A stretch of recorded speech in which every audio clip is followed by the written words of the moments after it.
उसे समय बुली किया था बच्चों को साथ में।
अच्छा जी, अस्सलाम वालेकुम। आपको आवाज़ आ रही होगी और आपको अभी विजिबल होगी प्रेजेंटेशन भी।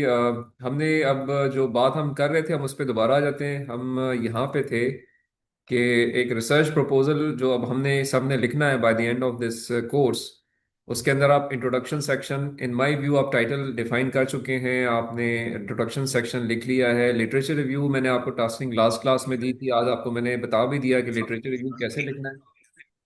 और उस लिटरेचर रिव्यू के अकॉर्डिंगली फिर अब आप कंप्लीट करेंगे और उसके बाद नेक्स्ट सेक्शन आ जाता है जिसमें आपने अपनी मेथडोलॉजी और कुछ और चीज़ें बतानी होती हैं। तो मैं अब उन सेक्शंस को यहाँ पे डिस्कस करता हूँ और फिर हम कुछ राइटिंग मिस्टेक्स पे चले जाते हैं।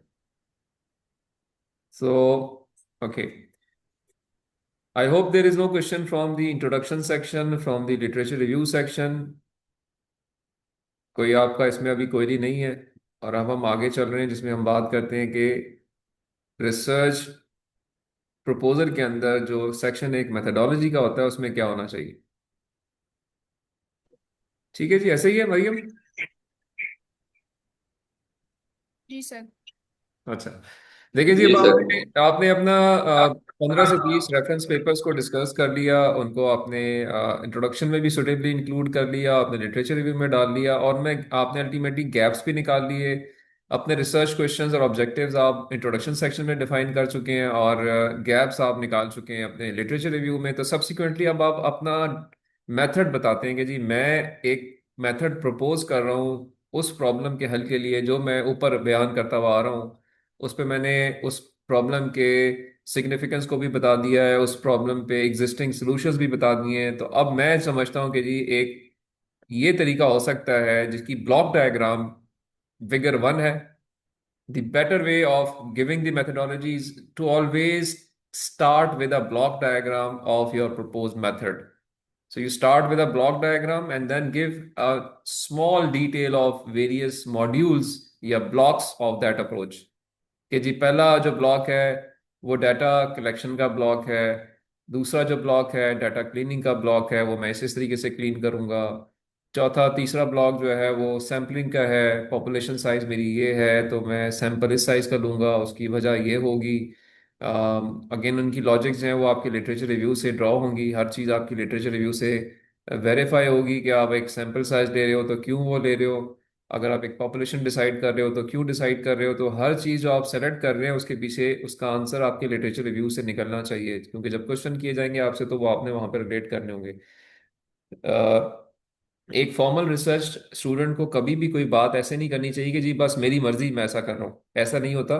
It's always a referred approach, you always decide based on the previous references as much as possible.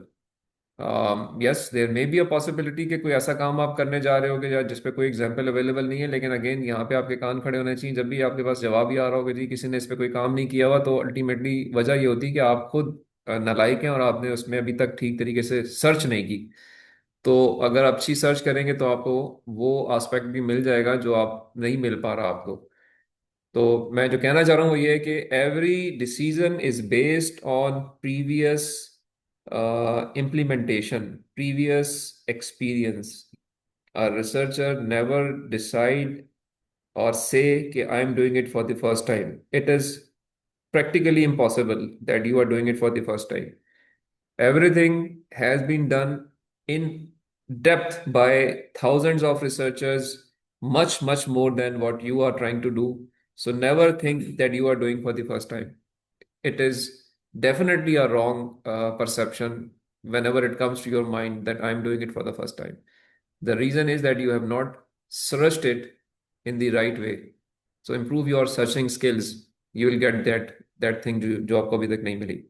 Methodology में दोबारा जाता हूँ। मेथोडोलॉजी पे आप मैंने कहा कि आपने ब्लॉक डायग्राम से शुरू करना है और उस ब्लॉक के ब्लॉक्स को थोड़ा सा एक्सप्लेन करना है। And then you have to mention कि जी मैं कौन सा सिमुलेशन टूल यूज करूंगा, मेरा डाटा कहाँ से आएगा, रियल टाइम डाटा होगा, सिमुलेटेड डाटा होगा, रिकॉर्डेड डाटा होगा, ऑलरेडी अवेलेबल ऑनलाइन इस जगह पे मौजूद है या नहीं है, मैंने जाना है, मैंने इंटरव्यूज करने हैं, मैंने कोई सर्वेज करने हैं। वो सारी चीज़ आप यहाँ मेंशन करेंगे। लेकिन ऑफ कोर्स ये एक रिसर्च प्रपोजल है तो ये काम हुए हुए नहीं होंगे, आप सिर्फ प्रपोज करेंगे। और अल्टीमेटली आप उसमें मेंशन कर सकते हैं कि मेरी कुछ लिमिटेशंस भी हैं जिनकी वजह से मैं ये डिसाइड कर रहा हूँ, ये नहीं कर रहा हूँ। आइडियल ये था बट आइडियल नहीं कर पा सकता क्योंकि मेरे पास इतनी रिसोर्सेज नहीं है।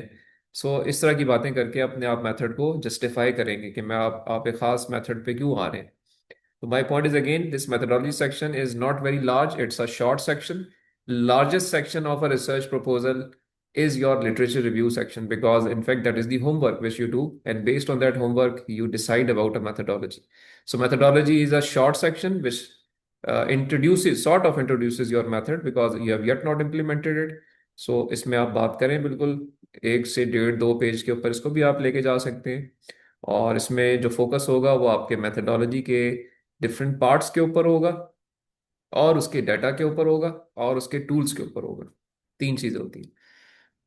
Ultimately your proposal document closes on the time table कि आप किस तरीके से अपने काम को करना चाह रहे हैं। लाइक आप एक काम स्टार्ट करेंगे, पैरेलल में दूसरा काम भी करना चाह रहे हैं, फिर कुछ दिनों के बाद दूसरे काम पे आ जाएंगे। तो जनरली स्पीकिंग आप कहते हैं जी कि लिटरेचर रिव्यू से मैं शुरू करूंगा, फिर मैं उसके बाद अपने कुछ टूल्स पे काम करूंगा, फिर मैं उनकी राइटिंग पे आ जाऊंगा, फिर मैं अपनी थीसिस राइटिंग पे आ जाऊंगा। इम्प्लीमेंटेशन के कोई टाइम रख सकते हैं। तो जो आपके थीसिस के डिफरेंट एरियाज हैं, स्टैंडर्ड एरियाज हैं, वो उनमें आप 2 महीने 3 महीने 4 महीने 1 सेमेस्टर 2 सेमेस्टर की टाइमलाइंस के साथ अपनी टाइमलाइन डिफाइन कर सकते हैं। इसको हम गैंट चार्ट भी कहते हैं।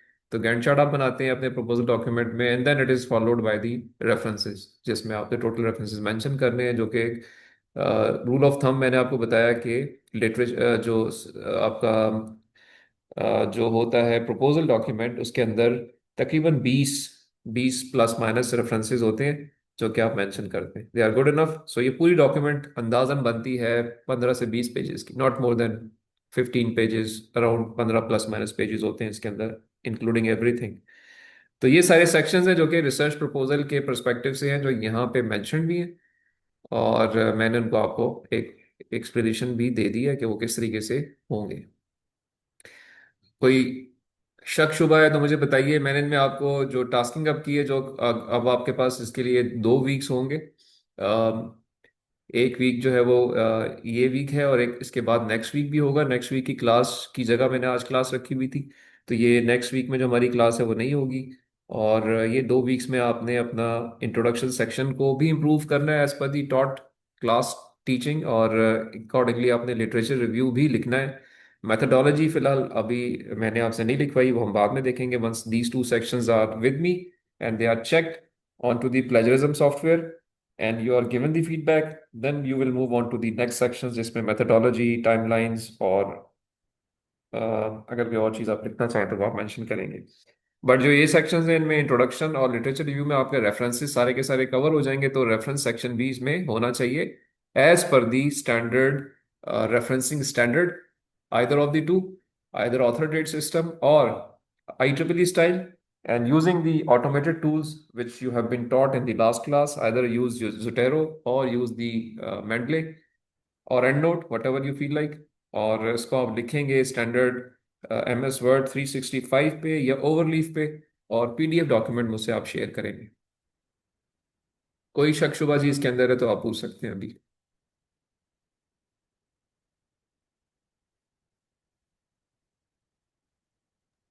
No sir. जी अली, अली है क्लास में?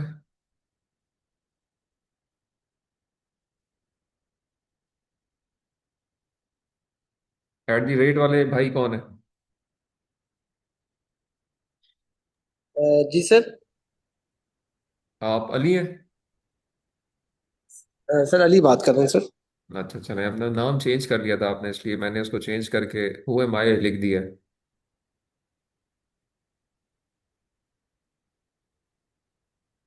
सर सॉरी, थोड़ी सी डिस्टॉर्शन आ रही थी। बस ठीक है जी, आप अली हैं, आपका नाम सिर्फ अपडेट करना था। कोई क्वेश्चन है सर जी अली आपका, या ऑल गुड टू गो? नहीं सर, कोई क्वेश्चन नहीं। ठीक है जी, चलें। अगर आप मेरी आवाज़ आप तक ठीक नहीं भी आई तो ये लेक्चर तो अपलोड हो जाएगा, ज़रा इसको ज़रूर देख लीजिएगा डेप्थ में, क्योंकि मैंने रिसर्च प्रपोजल कंटेंट कवर कर लिया है। अभी राइट। सिर्फ एक चीज़ रह गई है जो कि प्रोबेबली हम जो एक वीक रह गया उसमें कवर करेंगे, that is some of the rules which are related to the better writing. Although मैंने ग्रामरली की बात कर ली है, मैंने आपको ये बता दिया है कि जी किस तरीके से आपने जो है ना अपनी लैंग्वेज को पॉलिश करना है, उसके लिए आप टूल्स यूज़ कर सकते हैं लिखते हुए।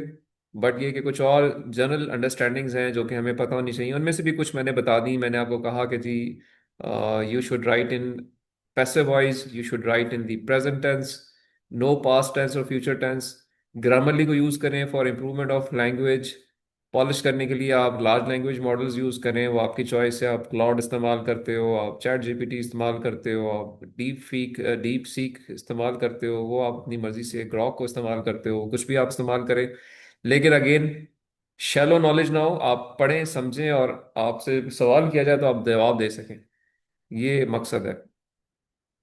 तो अगर इस बैकग्राउंड के साथ चीज़ें हैं ठीक, तो हम जो अब कुछ थोड़े बहुत एस्पेक्ट्स हैं वो हम एक क्लास जो रह गई है उसमें हम कवर कर लेंगे, ताकि आपकी ये पोर्शन जो है वो कंप्लीट हो जाए।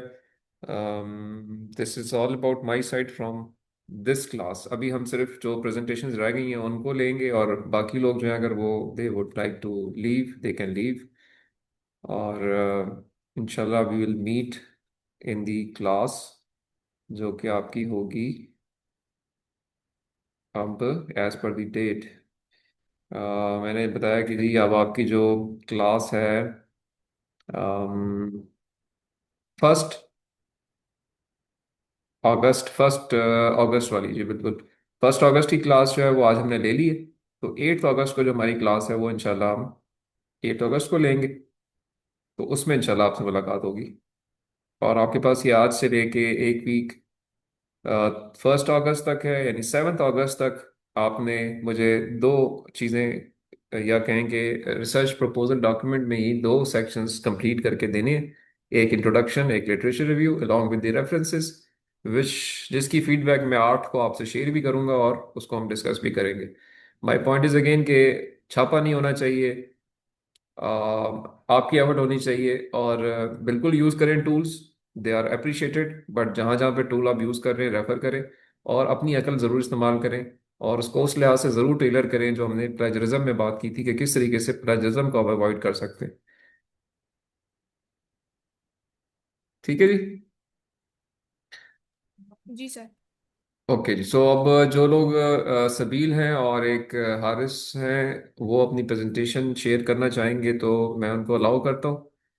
और अगर कोई इसके अलावा ऑन कैंपस है, वो देना चाहता है प्रेजेंटेशन अपनी, तो वो मेरे ऑफिस में आके दे सकता है, या फिर वो भी ऑनलाइन दे सकता है। I think Asma Liaquat is the only one third जो कि रहती हैं। तो आपकी भी चॉइस है जी, आज ही अपने काम को प्रेजेंट करें, क्योंकि एक फाइनल प्रेजेंटेशन आपकी होगी which would be on your research proposal, जो कि हो सकता है लास्ट वीक यानी 8th को मैं थोड़ा सा उस पर बात करूं, लेकिन वो अल्टीमेटली एग्जाम के बाद में लूंगा। उसकी सर वेटेज मैं सेपरेट है। आज जी सर मैं करती हूँ प्रेजेंट, मैं बना दूँ प्रेजेंटेशन। चलिए चले, मैं आपको अभी परमिट कर रहा हूँ, जो अभी प्रेजेंट करना चाहते हैं काइंडली प्रेजेंट करें जी। जी, सबील ऑब्लिक हारिस में से जो प्रेजेंट करना चाहे।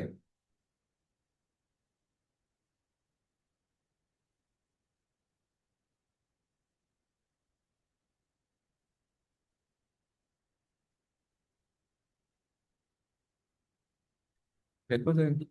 Yes, sir. Raj introduce before.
अस्सलाम वालेकुम सर। जी वालेकुम अस्सलाम। सबील सर आप काइंड प्रेजेंट करना चाह रहे हो जी, करें present.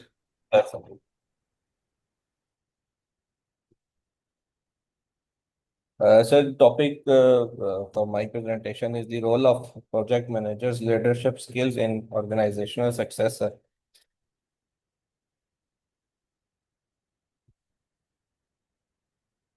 Uh, Sir, if we talk about leadership skills, sir, in these days, the business world organization achieve their goals mainly through different projects. Basically, they focus on the time, cost, and the scope, including the modern research. But research show that the leadership skills are the key driver for the long-term success in any type of project, sir.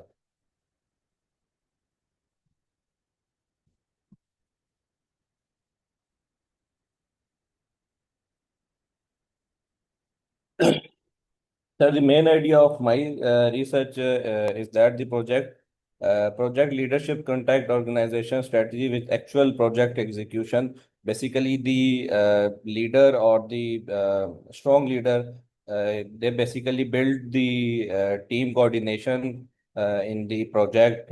They handle the risk effectively and encourage the innovations. If someone want to do some innovations, ensure successful outcomes beyond just completing the project, sir.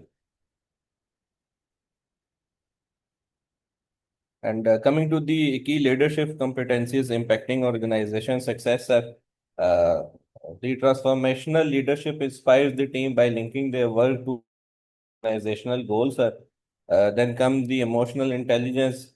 It's play a very important role, and the leader basically help the conflicts, improve the communication gaps between the between the individuals in the organization, and build strong team among the individuals to perform better in any project. Sir. Come the situational leadership that allow the manager to adopt their leadership style based on the situation. It may be a senior leader or a junior leaders, whosoever want to perform as per his own style of working, he can. Then come the strategic and business understanding, sir. Basically, the ensures the project align with company goals अच्छा, and सबील एक minute जरा रुकेंगे। अभी देखो ये जो इस वक्त रिक्वायरमेंट है ना, वो सिर्फ topic approval along with the related research papers, details नहीं आपसे मैं पूछना चाह रहा। उसके सर लिए सर एक फाइनल प्रेजेंटेशन हमने रखी हुई है जो कि एग्जाम के बाद हम लेंगे। जब आप सारा काम कंप्लीट कर लोगे as per the requirement of a research proposal. अभी मुझे सिर्फ ये सर बताएं कि टाइटल जो है आपने ये डॉक्टर यासिर को दिखाया हुआ है? नहीं सर, अभी तो नहीं दिखाया सर, डिस्कस नहीं। तो वो सर दिखाएं ना, क्योंकि जब तक वो इसको ओके नहीं करेंगे या इसमें कोई अल्ट्रेशन नहीं करेंगे सर एट मैं द आज मोमेंट। कांटेक्ट कर लेता हूँ बेसिकली। थोड़ा सा बीच में इशू था, उस वजह से नहीं हो सका। मैं सर का नंबर ले लिया सर। जी कर लो, मैं वो आप सर करें। वो करें, और सर टाइटल मुझे मेरे ख्याल में ठीक है। इस पे जो रिसर्च पेपर्स है जरा वो कोई एक सिंगुलर ऐसा रिसर्च पेपर जो हमने पढ़ा, आपने लेक्चर्स तो सुने होंगे सारे, I am sure. Sir sir बीच उसमें में हमने, रिकॉर्डेड लेक्चर। हाँ, देखे हैं आपने सारे? सर काफी बीच में देखे हैं सर, एक दो शायद में भी मिस हुए हैं, लेकिन मैं मेनली जो रिकॉर्डेड थे सर वो देखता रहूँ। सबील ऐसा है कि देखो, मैं अपनी रिकॉर्डिंग खुद करता हूँ, मैंने सारे लेक्चर शेयर किए हुए हैं, तो ये स्टेटमेंट सर आप वो मुझे मुनासिब नहीं लग रही कि कुछ मिल गए हैं कुछ नहीं मिले हैं। सर जो बस वो मेरी अपनी भी थोड़ी सी में भी वो थी, बीच में काफी ज्यादा सुने सर, बीच में भी एक दो जो है वो रह गए सर। अच्छा चलें, आप एक तो 100% श्योरिटी करें ना, चीज़ें सारी देख लें, क्योंकि सर सारी चीज़ें रिलेटेड हैं। जो चीज़ मैं पढ़ाता हूँ वही चीज़ मैं पूछता भी हूँ। तो सर आपने आप मुझे से कोई एक बेसलाइन पेपर दिखा दें जो कि इस टाइटल के अगेंस्ट आपने एज पर दी क्वालिटी स्टैंडर्ड जो मैंने पढ़ाए हैं शॉर्टलिस्ट किया हो। सर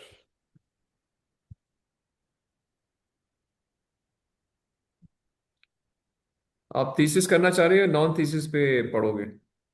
सर थीसिस पे जाना चाह रहा। फिर तो ऑल दी मोर रीजन है कि आप सारे लेक्चर जरूर देखो। कि रूल स्टेटमेंट है कि कुछ देखें कुछ नहीं देखें। सर कोशिश की है सारे सुनने की। अच्छा, सर कोई एक रिसर्च पेपर मुझे आके बता सको कि ये पेपर है जो कि इस टाइटल के अगेंस्ट क्लास में पढ़ाए गए क्वालिटी क्राइटेरियाज को सेटिस्फाई करता है?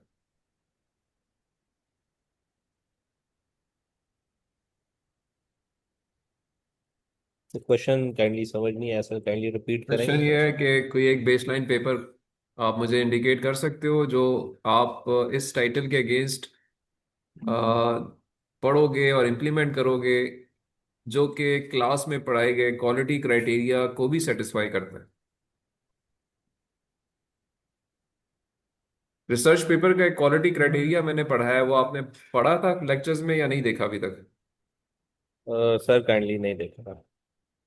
तो सर फिर तो आपने कुछ नहीं किया ना, इसका मतलब है फिर तो टोटली सर पूरा कर रहे हो आप। सर तो नहीं सर, इस तरह नहीं चलेगा। प्लीज़ फिर आप पहले लेक्चर्स देखो, सर और जो लेक्चर में बातें बताई गई हैं उनके मुताबिक अपना टॉपिक आप फिर दोबारा डिफेंड करें। फिलहाल ये अप्रूव नहीं है। सर सर ठीक है, आई एम सॉरी, बट ये सर रिक्वायरमेंट पूरी करनी ज़रूरी है, क्योंकि फिर कोर्स का मकसद ख़त्म हो जाता है। सर ठीक है। राइट। माशाल्लाह, आप अपनी दूर से पढ़ रहे हो, मेहनत भी कर रहे हो, तो फिर जो जो मकसद के लिए पढ़ने आए हो वो मकसद तो पूरा करो ना, अदरवाइज तो फिर आप खुद भी बाद में कहोगे यार कि कुछ सीखा ही कुछ नहीं। सर क्या ख्याल है? मैं ठीक कह रहा हूँ? जी सर ऐसे ही है। तो नो इश्यूज, कोई बात नहीं, टाइम है, आप ये हफ्ता लगाओ। सर सर और जब भी आप रेडी हो, वेन एवर, सर मुझे सर बताइएगा, मैं आपको ऑनलाइन जो है ना दोबारा प्रेजेंटेशन ले लूँगा। सर राइट सर ठीक है। सर बट सर अगेन मैंने आपको की माइलस्टोन बता दिया। आपने सर अपने टाइटल अप्रूवल लेना है डॉक्टर साहब से, number one. Number sir two, आपने जो बेस लाइन रिसर्च पेपर और फर्दर कुछ और पेपर शॉर्टलिस्ट करने हैं या किए हैं, उन पेपर्स को क्वालिटी क्राइटेरिया जो क्लास में पढ़े हैं उनके अगेंस्ट मुझे वेरीफाई करना है। ठीक है ठीक है, सर। चलो, थैंक यू ली। Let's listen to Haris.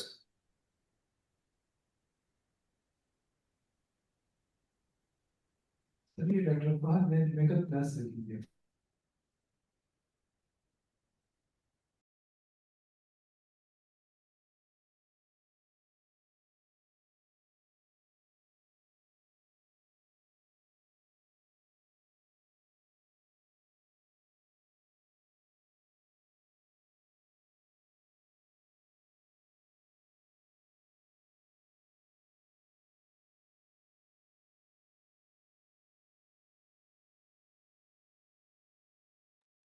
Ji Haris, kindly अगर आप शेयर कर सकें अपनी प्रेजेंटेशन को, यू आर लेफ्ट, और अस्मा, एनीवन इज वेलकम।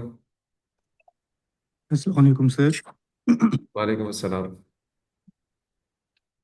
वालेकुम सर, मेरी आवाज़ आ रही जी आपकी आवाज़ आ रही है मुझे, आप शेयर करें लेक्चर को, अपने प्रेजेंटेशन को। है? जी सर, ये मेरा एक क्वेश्चन था कि ये मैंने लेक्चर्स लिए थे आपके ना, जी उसके जी। अंदर एक मेरा क्वेश्चन ये था कि मैंने जो रिसर्च पेपर सारे डाले हैं अपने टॉपिक से रिलेटेड वो 2026 के हैं। तो 2026 के जो रिसर्च पेपर्स होंगे इनका तो इम्पैक्ट फैक्टर हमें जाके 2027 में पता लगेगा।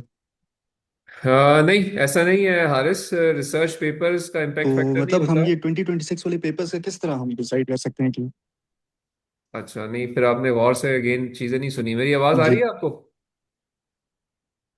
आवाज़ आ रही है? जी जी आ रही है। रिसर्च पेपर्स का जी इम्पैक्ट सर आ रही है। फैक्टर नहीं होता हारिस, जर्नल्स का इम्पैक्ट फैक्टर होता है। तो जर्नल्स जो हैं वो तो पुराने पब्लिश हो रहे हैं ना, तो जी जी। आपने जर्नल का चेक करना है, रिसर्च पेपर का नहीं चेक करना।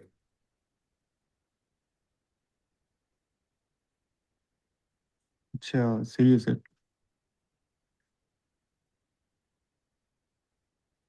आपका प्रीवियस बैकग्राउंड क्या है बैचलर्स में?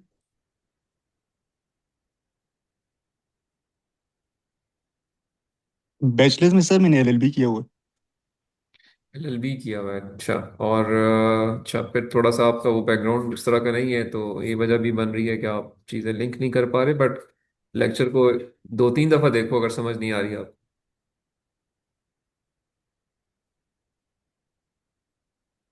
जी सर, मेरा एक और इशू था सर, एक और मेरे जहन में क्वेश्चन आया था, मेरे जहन से निकल गया। सर मेरी स्क्रीन शेयर हो रही है? जी हो रही है शेयर।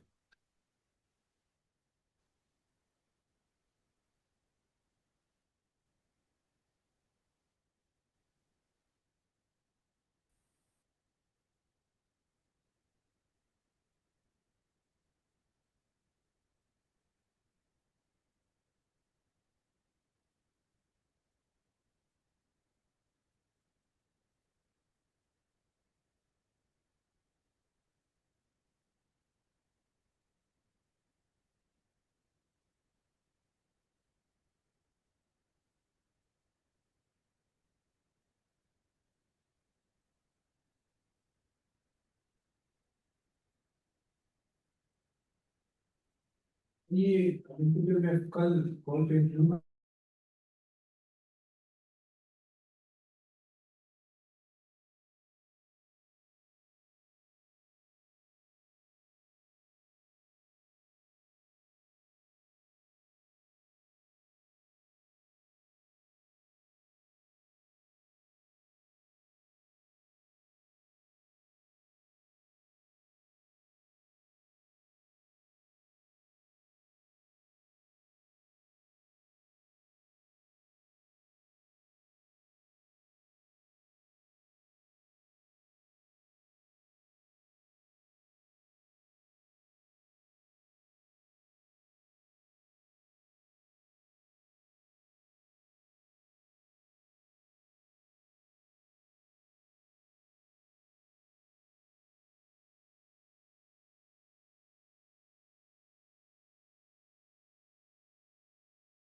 फॉर्म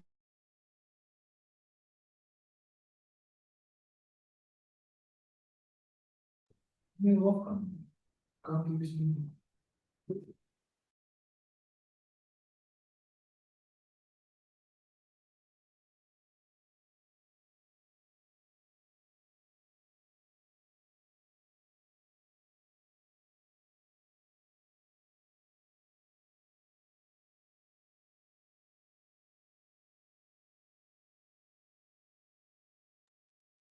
जी काइंडली आप शेयर कीजिए ना। हारिस आपकी प्रेजेंटेशन शेयर नहीं हो रही। और अस्मा आप काइंडली शेयर कर लीजिए।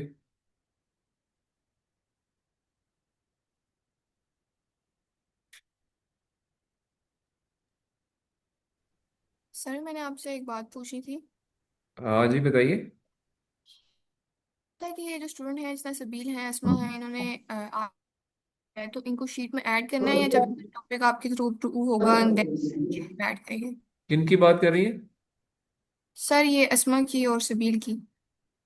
अस्मा को ऐड कर लेना, अगर ये रजिस्टर्ड है ना तो इनको कर लें, ठीक है। ठीक है यानी इनके आगे वो प्रेजेंटेड कर दूँ ना जैसे बाकी स्टूडेंट्स का है। इन्होंने भी प्रेजेंट तो नहीं किया ना, अब इनको अनप्रेजेंटेड लिखे ना। ना इन्होंने किया है, ना सबील ने किया है, ना ये हारिस ने किया है। मेरी आवाज आ रही है सर? जी आ रही है आवाज आपकी, शेयर कीजिए। सर मेरी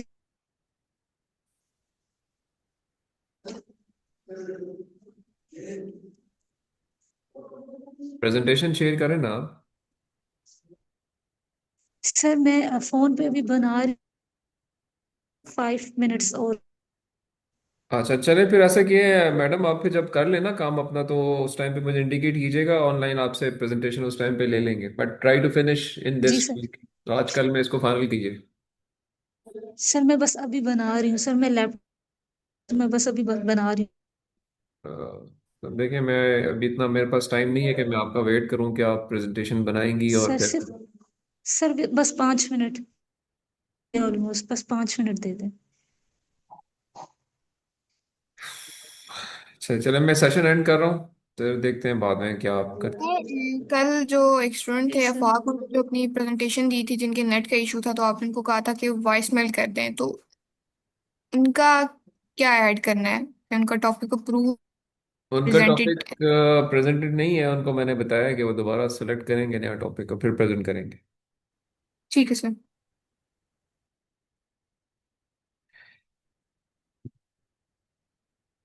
ओके जी, चलें जी। See you once next week comes, next to next week 8 अगस्त को इंशाल्लाह मुलाकात होती है जी। टेक केयर, अल्लाह हाफिज। ओके सर, अल्लाह हाफिज।